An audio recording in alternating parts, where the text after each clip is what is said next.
Movie की starting में हमें बेन और उसकी वाइफ रेचल को दिखाया जाता है, जो कि मिलकर रात का खाना बना रहे थे और मजाक मस्ती कर रहे थे। उन्हें देखकर ऐसा लग रहा था कि वो आपस में काफी खुश है। तभी घर की बेल बजती है। उनके घर इतनी रात गए शॉन आया था। शॉन असल में रेचल का एक्स बॉयफ्रेंड था, जिससे सालों पहले उसका ब्रेकअप हो चुका था। हालांकि ये सभी एक ही कॉलेज में थे और दोस्त थे, जिस वजह से बेन भी उसे अच्छे से जानता था। वो नहीं जानते थे कि इतनी रात को वो इतने सालों बाद हमारे घर क्यों आया है। तब बेन रेचल को अंदर ही रहने को कहता है और डोर ओपन करने के लिए चला जाता है। वो शॉन को घर के अंदर बुलाता है और उससे बातें करने लगता है।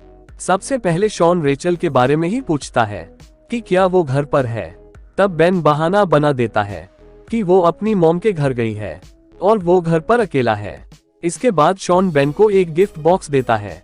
उसके साथ एक लेटर भी था। शॉन अपने सामने गिफ्ट बॉक्स को खोलने के लिए बेन से कहता है और लेटर को बाद में पढ़ने के लिए कहता है। जब बेन गिफ्ट बॉक्स को ओपन करता है तब वो बॉक्स खाली था।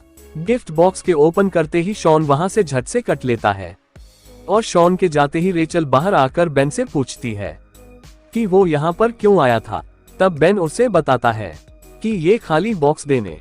पर जब बेन उस बॉक्स के अंदर देखता है तब बॉक्स तो खाली था, मगर उसके अंदर घना अंधेरा था, जिस पर उसे शक होता है। इसीलिए वो एक टॉर्च लाता है और बॉक्स के अंदर क्या है ये देखने लगता है। पर अंदर कुछ भी नहीं था, बस घना अंधेरा ही था। इसके बाद वो एक पेंसिल लेकर उसे बॉक्स में डाल देता है, जो कि अंदर चली तो जाती है, पर उसके गिरने की कोई भी आवाज नहीं आती, जैसे कि वो किसी गहरी खाई में गिरी हो। ये देखकर वो दोनों ही हैरान थे कि ये क्या बवाल चीज है। उस बॉक्स में बेन हाथ डालकर देख रहा था, पर रेचल उसे ऐसा करने से रोक लेती है। तब उन्हें शॉन ने दिए हुए लेटर के बारे में याद आता है, जिसे रेचल पढ़ने लगती है, जिसमें शॉन ने अभी तक के लिए उनसे माफी मांगी थी और उसने लिखा था कि तुम्हें उस पर से अपनी नजर नहीं हटानी है, वरना बहुत बुरा होगा। ये पढ़कर उन्हें कुछ भी समझ में नहीं आता कि शॉन आखिर कहना क्या चाहता है। तभी जो पेंसिल बेन ने बॉक्स में डाली थी वो बाहर उसके पैरों के पास चली आती है।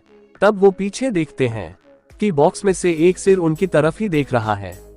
ये सब चीजें देख बेन शॉन को कॉल करने लगता है, पर वो फोन ही नहीं उठा रहा था। बॉक्स में से बाहर निकला सिर उनकी तरफ ही टुकुर टुकुर देख रहा था, जिसे देख उनकी फट रही थी। वो उनसे नजरें हटा ही नहीं रहा था। वो ये तक नहीं जानते थे कि ये हमारी तरफ ऐसे क्यों देख रहा है और वो आखिर क्या चाहता है। तब बेन शॉन को ढूंढने का डिसाइड करता है, क्योंकि वही बता सकता था कि ये है क्या। बेन रेचल को साथ चलने को कहता है, पर वो बेन से कहती है कि हम में से किसी एक को इस पर नजर रखनी होगी, इसलिए मैं यहीं रुककर तुम्हारे आने तक इस पर नजर रखूंगी।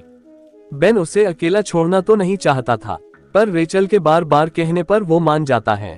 पर जाने से पहले बेन रेचल को सेल्फ डिफेंस के लिए एक चाकू देकर जाता है। वो कार लेकर शॉन के घर के लिए निकल पड़ता है। हालांकि वो शॉन को कार से ही कई बार कॉल लगा रहा था, पर वो है कि उठा ही नहीं रहा था। पर तभी नसीब से एक बार वो कॉल उठा लेता है।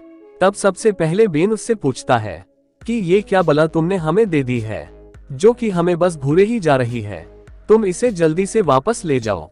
तब सबसे पहले शॉन बेन से पूछता है कि तुम कहाँ हो। बेन कहता है कि मैं तुम्हारे घर की तरफ ही आ रहा हूँ। तब शॉन उससे कहता है, तो बॉक्स के पास कौन है? बेन कहता है कि बॉक्स के पास रेचल है। तब शॉन घबरा जाता है और उसे बताता है कि ये बॉक्स मुझे कुछ समय पहले ही मिला था, जो कि मुझसे कह रहा था कि मुझे बेन के पास छोड़ दो, वरना बहुत बुरा होगा। पर मैंने उसकी बात नहीं मानी। उस बॉक्स को बस तुम्हें ही देखना था, वरना बहुत कुछ हो जाएगा, जो कि तुम सोच भी नहीं सकते। इस बॉक्स ने मेरी पूरी फैमिली को गायब कर दिया है। तुम जल्दी से वापस जाओ और रेचल को बचा लो, वरना ये बॉक्स उसे भी नहीं छोड़ेगा। शॉन की बातें सुनकर बेन घबरा जाता है और झट से कार को मोड़कर अपने घर वापस आ जाता है। जब वो घर पर आया तब घर की लाइट पूरी तरह से बंद थी और स्विच भी टूटे हुए थे। साथ ही रेचल और वो बॉक्स दोनों ही वहां से गायब थे, और जो चाकू बेन ने रेचल को दिया था वो भी नीचे गिरा हुआ था। पर बेसमेंट में से उसे रेचल की आवाज आ रही थी। जब बेन उसे ढूंढने बेसमेंट में गया तब वहां कोई भी नहीं था। तभी वापस आते हुए बेसमेंट के मेन डोर पर उसे 3-4 अनजाने लोग खड़े दिखते हैं, जो कि उसे ही देख रहे थे। उन्हें देखकर बेन घबरा जाता है और वही दूसरा आदमी जो कि उस बॉक्स में से उन्हें पहले देख रहा था, वो भी बॉक्स से बाहर आ चुका था और लाइट के स्विच के पास जाकर वो लाइट बंद कर देता है। और इसी के साथ अब उसी अंधेरे में बेन कैद हो चुका था। और यही इस शॉर्ट मूवी का एंड होता है। Thanks for watching.